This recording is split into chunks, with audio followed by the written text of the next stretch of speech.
चुप रहना यानी मौन रहना। जो लोग ज्यादा चुप रहते हैं वह लोग अपने भीतर के असीम शक्तियों को समझ पाते हैं। गौतम बुद्ध के अनुसार मौन की शक्ति इतनी ज्यादा है कि वह हमारे अंदर के सारे तनाव, सारी की सारी चिंता और भय को खत्म कर देता है और लोगों के बीच हमें एक होशियार और आकर्षित मनुष्य बना देता है।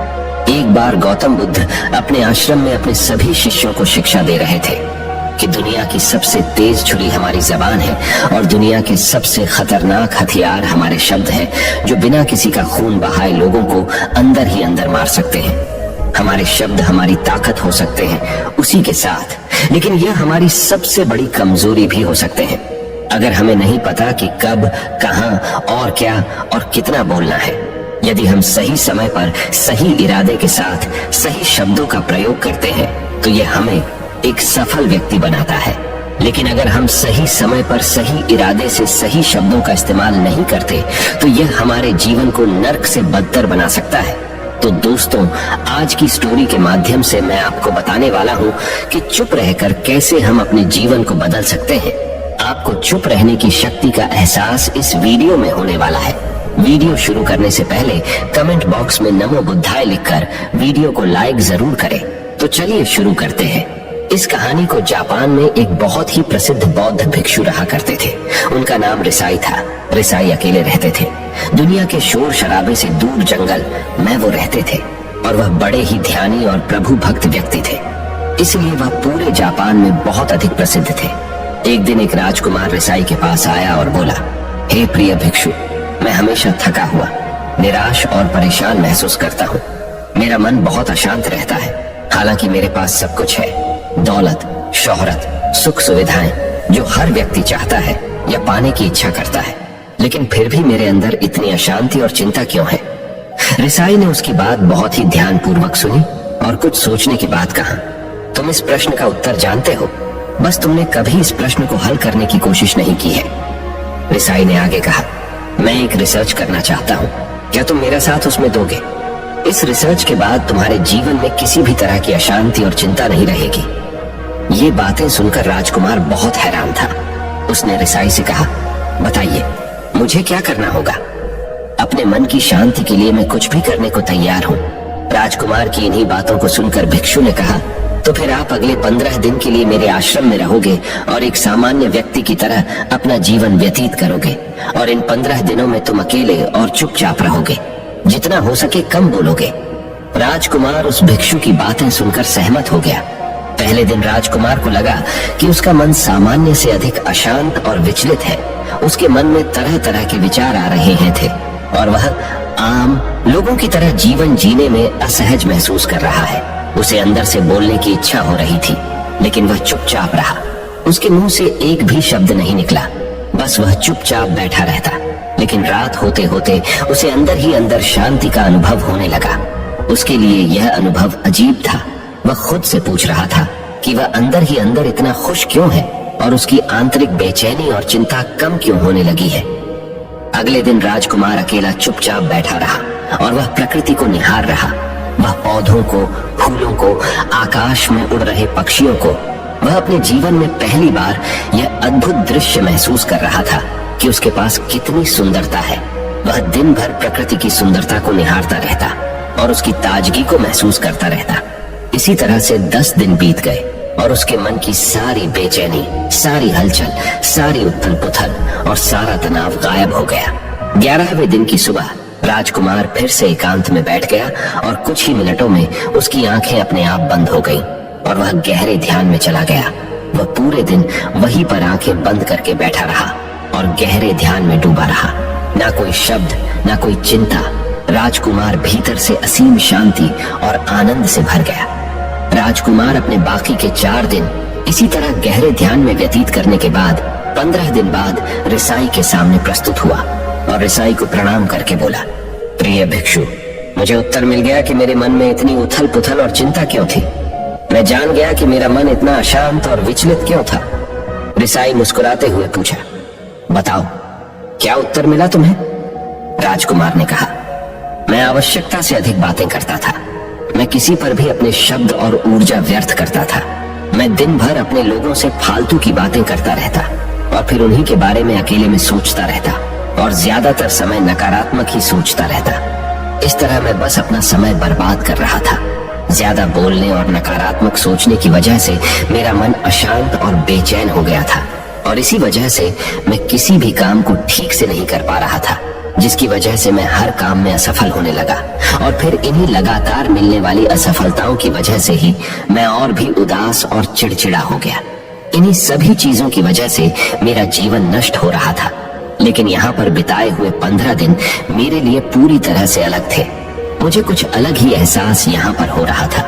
अब मुझे ऐसा लग रहा है मैं अपना जीवन पूरी तरह से जी रहा हूँ, लेकिन इससे पहले मैं अपना जीवन गलत तरीके से जी रहा था। और मैंने यह भी सीखा कि हमें सिर्फ ध्यान करने की जरूरत नहीं है। ध्यान अपने आप होता है जब हम शांत और मौन होते हैं। ध्यान के पिछले कुछ दिनों के दौरान मैंने जो पहली चीज सीखी वह यह है कि मनुष्य के जीवन की सबसे महत्वपूर्ण चीज स्वयं को जानना ही है। यह सुनकर रिसाई ने कहा, सिर्फ तुम ही नहीं, दुनिया में ज्यादातर लोग जरूरत से ज्यादा बोलते हैं। आज भी लोग ज्यादातर समय केवल एक दूसरे को नीचा दिखाने के लिए ही बोलते हैं। कुछ लोग ना चाहते हुए भी बातें करते हैं और अपना जीवन बर्बाद कर लेते हैं। रिसाई ने राजकुमार को चुप रहने का महत्व समझाते हुए कहा। एक बार गौतम बुद्ध से उनके शिष्यों ने पूछा, प्रिय बुद्ध, आप ज्यादातर समय चुप क्यों रहते हैं? बुद्ध ने कहा, क्योंकि चुप रहने से व्यक्ति अंदर से अनंत शांति की गहराइयों में होता है। मौन अपने भीतर उतरने की पहली सीढ़ी है। मौन के बिना स्वयं को जानना असंभव है। स्वयं को जानने और समझने का पहला नियम है कि मौन हो जाओ। उतना ही बोलो जितना अत्यंत आवश्यक हो। बेफिजूल की बातें करना छोड़ दो। तुम अचानक पाओगे कि 90% से भी ज्यादातर लोग व्यर्थ ही ज्यादा बोलकर अपना समय बर्बाद कर रहे हैं। ना बोलने का कोई भी नुकसान नहीं है, लेकिन यदि आप ज्यादा बोलते हैं तो आप अत्यधिक गलती कर देते हैं। अगर व्यक्ति कम बोलना शुरू कर दे तो दुनिया की 90% मुसीबतें कम हो जाएगी, झगड़े फसाद कम हो जाएंगे, उपद्रव कम हो जाएंगे। अगर लोग थोड़ा चुप रहना सीख लिए, संसार की बहुत सारी समस्याएं हैं, बहुत सारा उपद्रव सिर्फ बोलने से पैदा होते हैं। सारी बात मौन सीखने की है। जब तुम नहीं बोलते तब तुम एकांत में अकेले हो गए। भरे बाजार में भीड़ में खड़े हो नहीं बोलते। हिमालय के शिखर में पहुंच गए। जिसने मौन की कला जान ली वो भीड़ में भी अकेले होने की कला जान लेता है। एकांत में तो आदमी स्वर्ग में है। दूसरे की उपस्थिति ही बेचैनी पैदा करती है। पहले तुम्हें चुप रहने की शक्ति को धारण करना होगा। इससे तुम अधिकतर ऊर्जा को बचा लोगे और फिर इस स्थिति में पहुंच जाओगे कि तुम कम बोलने लगोगे। अगर तुम किसी के यहाँ पर जा रहे हो और परेशान हो जाओ तो ऐसे में उचित है कि आंखें बंद कर लो और अपने में खो जाओ। वहां से आपको ताजगी महसूस होगी, क्योंकि तुम्हारे अंदर ही जीवन का वो स्रोत छिपा हुआ है, वह किसी दूसरे में नहीं है।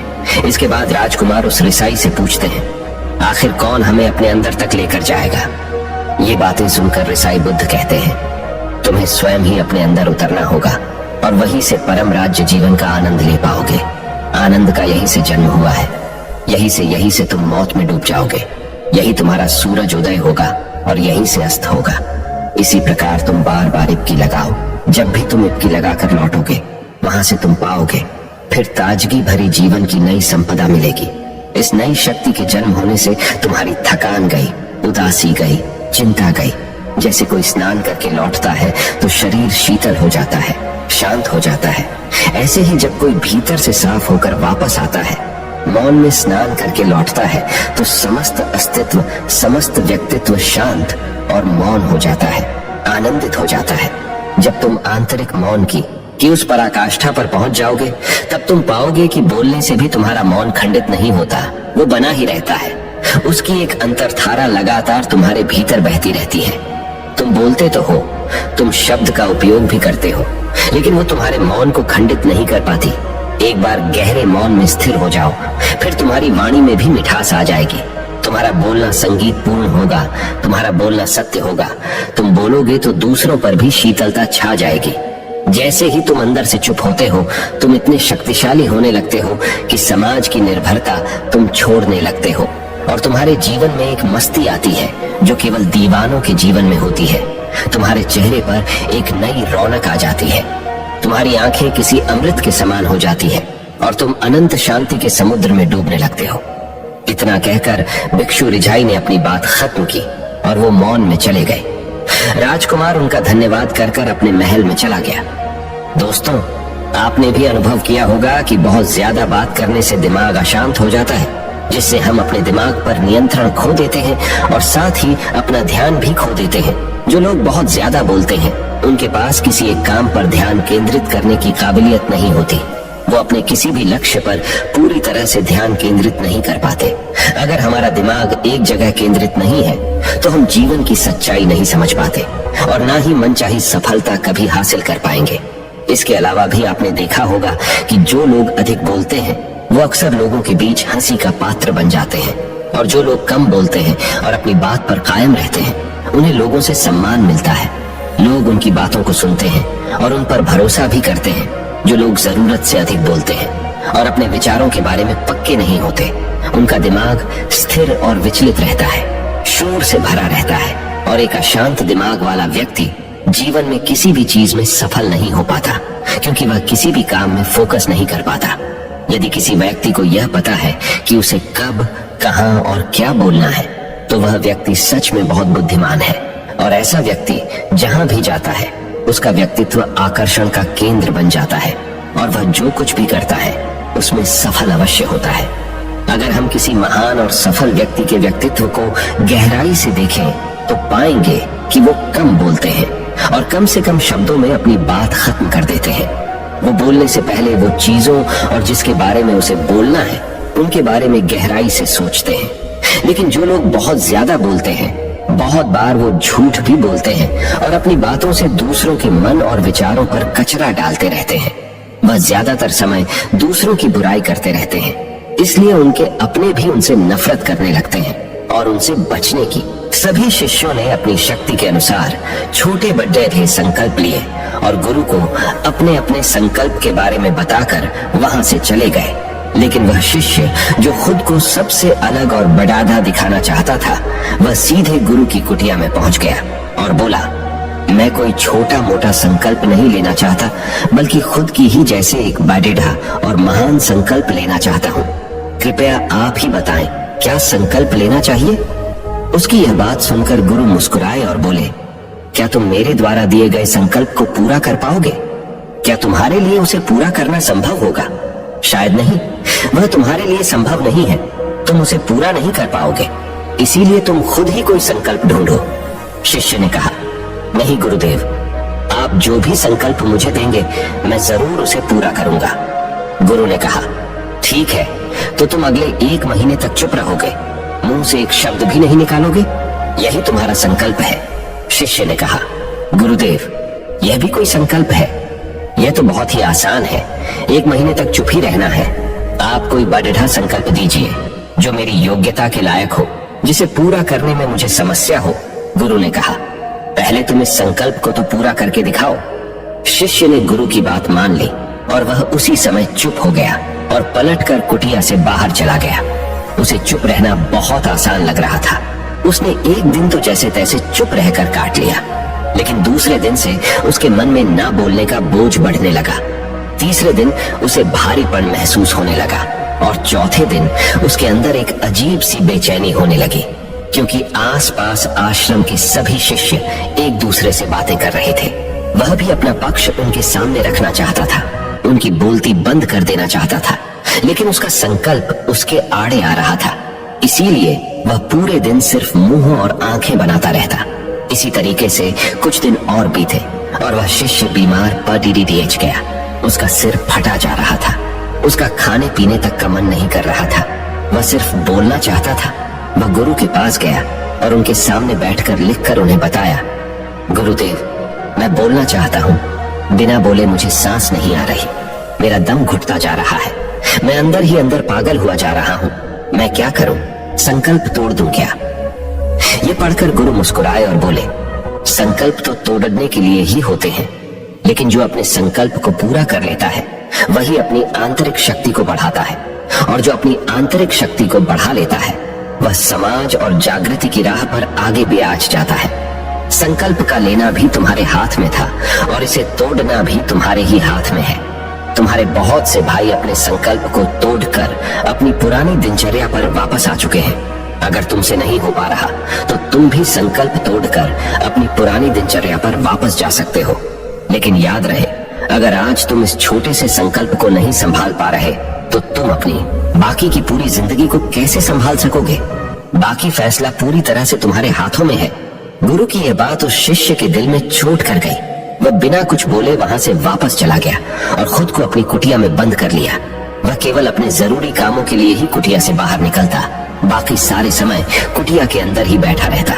15 दिन बीत चुके थे और आश्रम के लगभग सभी शिष्यों का संकल्प अब तक टूट चुका था, लेकिन उसका संकल्प अभी भी जारी था। संकल्प लेने के बाद से अब तक उसने एक शब्द भी नहीं बोला था। सारा आश्रम हैरान था कि इतना बोलने वाला इंसान चुप कैसे हो गया। 15 दिन बीतने के बाद वह दोबारा अपने गुरु के पास गया और लिखकर बताया है, गुरुदेव, मैं बाहर से तो चुप हूँ, लेकिन मेरे भीतर बहुत सी आवाजें हैं, बहुत सी चीख पुकार और शिकायतें हैं। मैं अंदर ही अंदर बात करता रहता हूँ। मेरा मन तरह तरह के प्रश्न पूछता रहता है। मैं बाहर से जितना मौन हूँ, भीतर से उतने ही शोर शराबे से भरा हुआ हूँ। क्या इस तरह से मेरा संकल्प अभी भी जारी है? गुरु ने कहा, हाँ, तुम्हारा संकल्प अभी भी जारी है, लेकिन जब तक लोगों की ये आवाजें तुम्हारे कानों में पेटी देती रहेंगी, तुम्हारा मन बोलता रहेगा, क्योंकि इसे तो आदत है बोलने की। तुम भले ही बाहर से चुप रहो, लेकिन तुम अंदर ही अंदर बोलते रहोगे। तुम्हें इन बातों से, इन आवाजों से दूर जाना पड़ ही रहेगा। शिष्य गुरु को प्रणाम कर वहां से चला जाता है और सुबह होते ही अपनी कुटिया छोड़कर जंगल की तरफ चला जाता है। कई दिन बीत जाते हैं, संकल्प का समय भी पूरा हो जाता है, लेकिन शिष्य लौट कर नहीं आया। आश्रम में सभी को डर था कि कहीं जंगली जानवर ने उसे खा ना लिया हो। इस बीच उसे ढूंढने की बहुत कोशिश की गई, लेकिन वह कहीं नहीं मिला। सभी गुरु भाइयों ने मान लिया था कि जंगली जानवरों ने उसे अपना शिकार बना लिया है, लेकिन गुरु को ऐसा नहीं लगता था।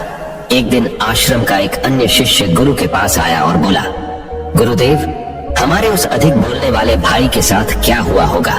क्या जानवर ने उसे मार दिया होगा? गुरु ने कहा, हो सकता है कि जानवरों ने उसे अपना शिकार बना लिया हो, लेकिन उसके न लौटने की एक दूसरी वजह भी हो सकती है। शायद उसे वह मिल गया है जिसके लिए वह गया था। फिर शिष्य ने पूछा, गुरुदेव, क्या ज्यादा बोलना इतना हानिकारक होता है? गुरु ने कहा, इंसान के जीवन के बहुत सारे दुखों में से एक दुख यह भी है कि वह कभी चुप नहीं रह सकता, हमेशा कुछ ना कुछ बोलता ही रहता है। सिर्फ हमारे बोलने के कारण हमारे आधे से ज्यादा दुख पैदा होते हैं। परिवार के अधिकतर झगड़ों की वजह हमारा बेमतलब बोलना ही होता है। हम में से कोई भी चुप नहीं रहना चाहता। हम बस सामने वाले को सुना देना चाहते हैं। जो भी हमारे मन में है सब निकालकर उसके मन में बैठा देना चाहते हैं। उसे समझा देना चाहते हैं कि देख, तू गलत है और मैं सही। और इस तरीके से सब एक दूसरे की सडड ही गली बातों को ग्रहण कर रहे हैं। इस तरीके से सुनने और सुनाने का यह काम जिंदगी भर चलता रहता है। लेकिन इस नासमझी में हम अपना समय, अपना जीवन, अपनी समझ और सबसे महत्वपूर्ण व कीमती पल जो जिए जा सकते हैं, जिनको अनुभव किया जा सकता है, जिनमें आनंद को प्राप्त किया जा सकता है, यह सब खो देते हैं। लेकिन इसके बदले हमें मिलता क्या है? कुछ नहीं, सब व्यर्थ और बर्बाद हो जाता है। इस पागलपन में हमने क्या खो दिया, इसका एहसास केवल कुछ ही लोगों को हो पाता है। बाकी लोग जैसे उन्हें अपने आने का पता नहीं, वैसे ही उन्हें अपने जाने का भी पता नहीं चल पाता। शिष्य ने कहा, तो फिर इसका समाधान क्या है? गुरु ने कहा, पूरी जागरूकता के साथ अपने विचारों को देखना यही एकमात्र तरीका है। सारी मानसिक समस्याओं का वर्तमान में रहकर चिंतन करना, पूरी जागरूकता के साथ अपना काम करना जिंदगी में चमत्कारिक बदलाव ला देता है। उसके बाद वह शिष्य गुरु से अपने प्रश्नों का उत्तर पाकर उनको प्रणाम करके वहां से चला गया। उस शिष्य को आश्रम छोड़ कर गए हुए 3 महीने का समय बीत चुका था, लेकिन उसकी कोई खबर न थी। अब तक तो सभी गुरु भाइयों ने भी उसके वापस लौटने की उम्मीद छोड़ दी थी, लेकिन एक दिन वह आश्रम लौट आता है। उसे देखकर सभी के आश्चर्य और खुशी का ठिकाना न रहा। लेकिन अब वह नहीं था जो यहाँ से गया था, वह कुछ और ही बनकर वापस आया था। उसके अंदर एक गजब का बदलाव महसूस किया जा सकता था। उसके चेहरे पर एक गजब का ठहराव और आंखों में बनी शांति थी। आश्रम में आते ही सभी गुरु भाइयों ने उसे चारों तरफ से घेर लिया और बातें करने लग गए। वह भी अपने गुरु भाइयों से बातें करने लगा।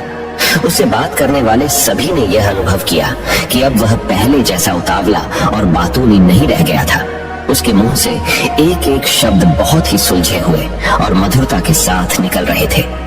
थोड़ी देर तक गुरु भाइयों से बात करने के बाद वह सीधा गुरु की तरफ चला गया। उसने गुरु के चरण छुए और कहा, गुरुदेव, क्या मैं अब भी मौन हूं? क्या अब भी मेरा संकल्प जारी है? गुरु ने कुछ देर तक शिष्य की आंखों में बड़े ध्यान से देखा और कहा, हाँ, तुम अब भी मौन हो। तुम्हारे मुंह से एक भी शब्द निकल नहीं रहा और तुम्हारा संकल्प अभी भी जारी है। शिष्य ने कहा, गुरुदेव, जब मैं आश्रम से गया तो मैं मुंह से तो चुप था, लेकिन मेरे अंदर बहुत सी आवाजें थी, मन में बहुत से प्रश्न थे और वह बंद नहीं हो रहे थे। तो मैं जंगल में चला गया, इस उम्मीद से कि वहां मुझे शांति मिलेगी और मेरे मन की बकबक कम हो जाएगी। लेकिन मैं जितना एकांत में जाता गया, मेरे अंदर की आवाज उतनी ही तेज होती गई। मेरे भीतर की पुरानी से पुरानी आवाज मुझे सुनाई देने लगी। तब जाकर मैंने महसूस किया कि मैं कितना गलत कर रहा था। जब मैं अपने परिवार वालों, दोस्तों को और गुरु भाइयों को बुरा भला कहता था, तो उस समय मुझे लगता था कि मैं सही कह रहा हूँ। जब मैं गुरु भाइयों की एक दूसरे से चुगली करता था और उनका मजाक बनाता, तब भी मुझे यही लगता था कि मैं उनसे बेहतर हूँ और मैं सही कर रहा हूँ। लेकिन उस दिन मैंने पहली बार महसूस किया कि मैं कितना गलत बोलता था। काफी दिनों तक ये आवाजें, ये शिकायतें मेरे अंदर चलती रही, लेकिन धीरे धीरे करके एक दिन ये सारी आवाजें मेरे अंदर से समाप्त हो गई। अब मैं भीतर से भी मौन हो गया। उस घने जंगल में बाहर से कोई बोलने वाला था नहीं और भीतर कोई आवाज बची ही नहीं थी। और मैं उस दिन पहली बार मौन का सही अर्थ समझा। मेरे चारों तरफ बहुत शांति थी। हालांकि अभी भी कुछ आवाजें आ रही थी जो पहले भी आती थी, लेकिन मैं उन्हें सुन नहीं पाता था। पर अब वह सभी आवाजें मुझे स्पष्ट रूप से सुनाई दे रही थी। हवा के चलने की आवाज, चिड़ियों के चहकने की आवाज और पानी के बहने की आवाज, ये सभी आवाजें मैंने पहली बार पूरे होश पूर्वक सुनी। अपने चारों तरफ इतनी शांति मैंने पहले कभी महसूस नहीं की थी। तो इस शांति को भंग करने के लिए मैंने पहली बार अपने मुंह से कोई शब्द निकाला। मैं चिल्लाया, हे ईश्वर, ये कैसी शांति है? सभी कुछ इतना शांत क्यों है? ऐसा क्या हो गया? लेकिन मेरे चिल्लाने के बाद भी शांति भंग नहीं हुई। सब कुछ पहले जितना ही शांत था, बाहर भी और भीतर भी। हे गुरुदेव, मैंने अपने गुरु भाइयों से बात की, मैंने आपसे बात की। मैं बोल रहा हूँ, मैं चल रहा हूँ, मैं सब कुछ देख रहा हूँ, लेकिन मैं अपने भीतर एकदम एकांत में हूँ, मौन में हूँ, भीड़ डैच में होता हूँ। तब भी भीतर से अकेला एकांत में होता हूँ। जब मैं खुद में भी शोर करना चाहता हूँ, तब भी एकांत में ही होता हूँ। अब सब दिखाई पड़ी डाहने लगा है, सब सुनाई पड़ी डाहने लगा है। गुरु ने कहा, जब तक हम बाहर की तरफ बोलते रहेंगे, भीतर अशांति ही रहेगी। लेकिन जिस दिन हम भीतर की तरफ मुद्दा जाएंगे, तब हमारे मुंह से कुछ भी निकलेगा, हम शांत ही रहेंगे। दुनिया में जितनी भी बुराइयां हैं, ज्यादातर हमारे बोलने से ही उत्पन्न होती है, क्योंकि हम चुप रहना नहीं चाहते। हम जितनी जरूरत है उससे कहीं ज्यादा बोलते हैं। हम सामने वाले को सुनना नहीं चाहते, बल्कि उसकी बोलती बंद कर देना चाहते हैं। उसे समझा देना चाहते हैं कि मैं कौन हूँ, मैं क्या कर सकता हूँ। और यही हमारी जिंदगी का मकसद बनकर रह जाता है। हमारी सारी ऊर्जा व्यर्थ के बोलने में बर्बाद होती रहती है। ऐसे ही समाज में लोगों का जीवन दुखों से भर जाता है, जो हमेशा एक दूसरे को सुनाने में लगे रहते हैं।